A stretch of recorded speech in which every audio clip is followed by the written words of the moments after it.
Global investors are asking us about the role of crypto. And as I said, I do believe a lot of crypto is going to be, it's an international asset. I'm a word again that I spoke to you about the 6 most important words as it relates to money, okay?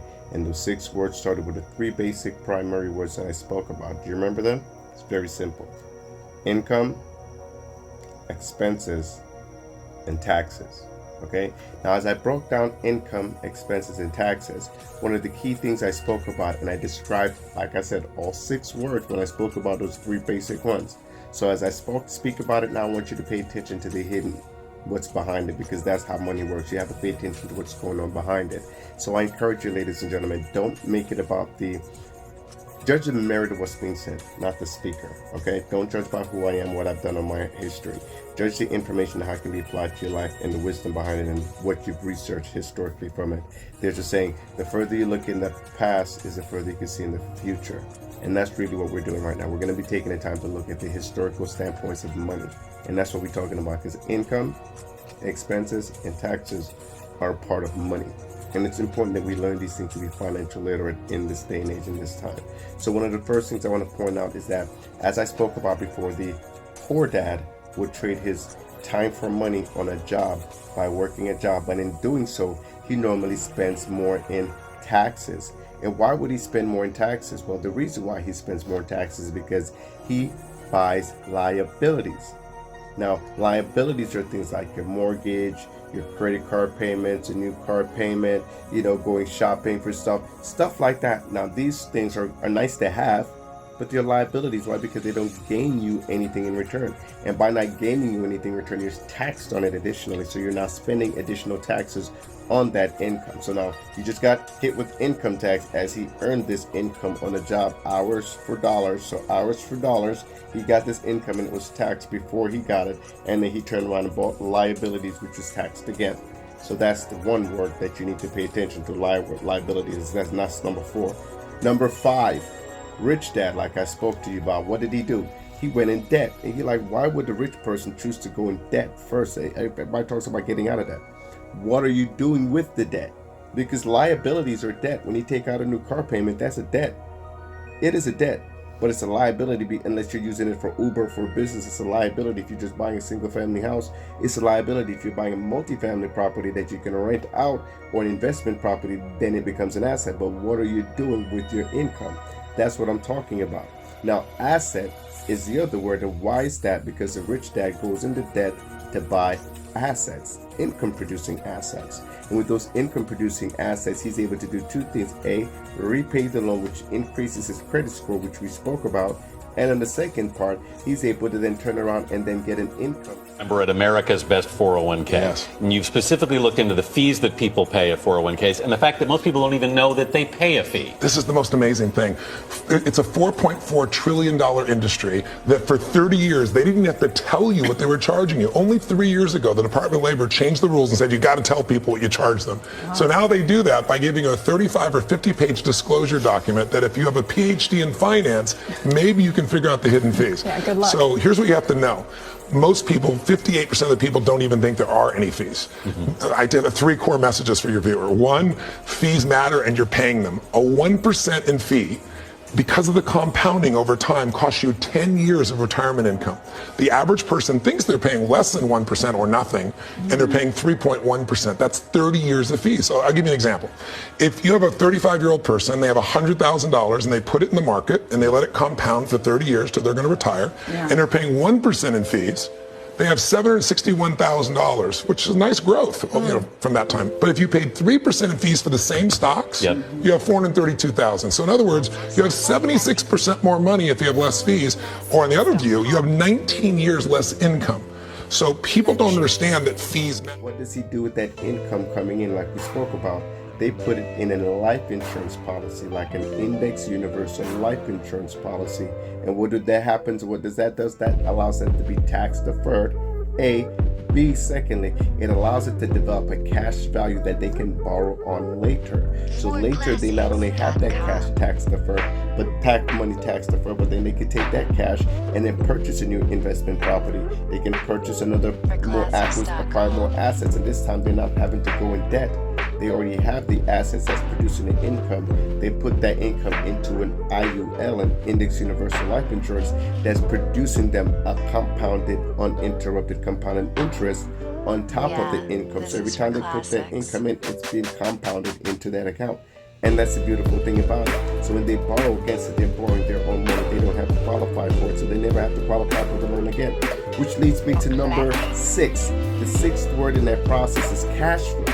Examine, because from income to expenses and taxes, we're talking about the flow of currency, cash flow. So poor dad uses hours for dollars. Rich dad uses assets for time. So with this assets, he's able to take freedom of his time, because with that time freedom, he's able to do more things. Why? Because he's not trading hours for dollars. He has the assets that are producing the dollars, so he can use his time towards other things. Now he can then master cash flow. How can he master the cash flow? Because again, keep in mind, he has an asset, so he's not working a job. So he has the asset that's producing him the income. It's repaying his loan, so he has a credit score that's higher than the poor dad who has an asset that's buying liabilities, that's barely making his payments. That's a fundamental difference.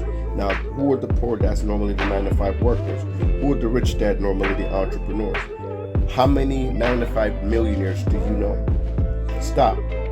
Think about it. One of the strongest structures in the history of humankind is the triangle. And when you build your foundation of your home, you want to build it in an area where it's strong no matter what happens. When you're building your financial home, the first thing you want is certainty when it comes to income. If you don't have the finances, the cash flow, the best plans lose. The next things you should build upon then is your savings for emergencies and opportunities. Next, you have to have a debt management strategy for good debt and bad debt. And then you start talking about your investments. And then you start talking about stocks, bonds, mutual funds. The challenge with a lot of people, though, they got their money like this, where the investments are the first thing they talk about. And then real estate, and then debt, then savings, and let's figure out this thing called cash. Now that you've gone through that very short list of 9-to-5 millionaires who are cash flow millionaires in a 9-to-5 job, who are tax-free and are able to set aside that, I want you to pay attention to a few things, okay? Understanding how money flows and how money works is one thing. The next thing you need to do, guys, is you need to then educate yourselves, okay? I need you to educate yourself. The number one loophole in the tax laws is life insurance. Donald Trump talked about it. You hear Warren Buffett talk about it. George Soros is using. I guess I talk about the 1%ers because they're the ones who use it, like the Michael Kors, like the McDonald's, like Walt Disney. These are the people with great vision that have used this tax loophole to secure themselves a financial future. You heard about the president living $750 in taxes. Tax is inevitable. He could not pay any taxes, but on $1 billion to pay $750 in taxes, I'll take that at any day of the week. My birthday, your birthday, Jesus' birthday, it don't matter. I'm taking that deal. Because guess what? These are the tax laws on the books. And why do we not know about it? They empower us to be 9-to-5 employees. They empower us to work hard, 40 hours for 40 weeks for a gold watch and a pension. But they do not teach us about financial literacy in our schools. Think about it. You go to how many years of school between preschool to elementary school to grade school to high school to college? 5 different seasons of life that you're going through education. And how much debt do you go in between buying food and clothes, buying clothes and food, paying for food and clothes and going out, and then paying for college and then post-grad?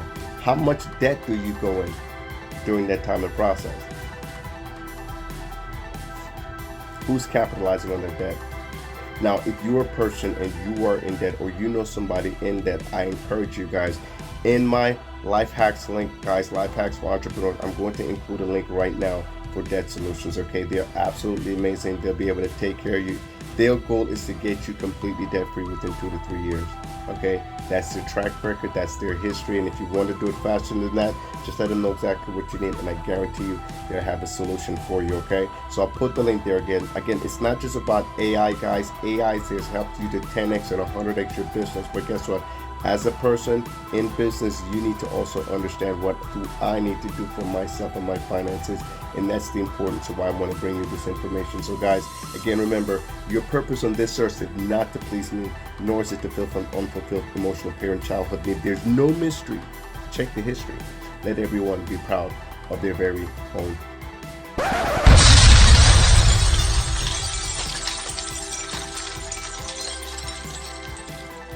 description. We're going to put this right there. Read the caption below. You have a chance to get any of these. Look at this Michael Jordan signed ball. Show them everything. Show them the signs of everything. This is incredible. Look at this.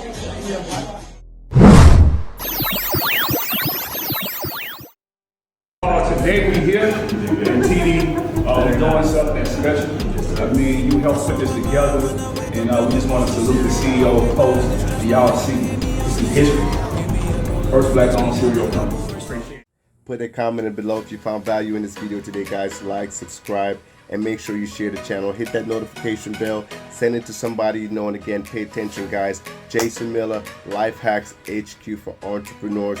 Big up to DJ Khaled, the We The Best Golf Tournament going on right now. Shout out to Master P, Billy Carson, and the entire team right now. So it's like both peoples are impacting the community here in South Florida at the same time, and I'm so honored about that, to give back to the community, guys. So I want to say thank you to DJ Khaled, Brand Jordan, for taking the initiative, for incorporating the pink and blue, for doing it so big and pushing it so far with the fundraiser. I appreciate that. That showed a lot of love and honor for the work that did and the inspiration that moved forward. So thank you guys so much. Thank you, Brent Jordan, for pushing forward with it. In addition, Billy Carson, thank you, Master P, first and foremost, because Master P, you actually came out to our event in Orlando just a couple months back. So Master P, Percy, Uncle P, I thank you so much for taking the time and continuing to giving back to the community. I look forward to connecting with you because I got some ideas for Rap Snacks, and I'd love to talk to you about that as it relates to bringing other products and food merchandise as far as black-owned foods to our community that can help and empower our community. So I thank you for everything that you do right now with the Ignite Culture event that's happening right now within the South Florida community here in Pompano. So again, y'all kings, God bless y'all. God's best, and as always, y'all, Godspeed. Make sure y'all support black businesses, y'all. I like to make sure when you leave my presence, you know what's going on. So when you know that you said no to the greatest opportunity of your life, you feel good about it. Not because I didn't do it.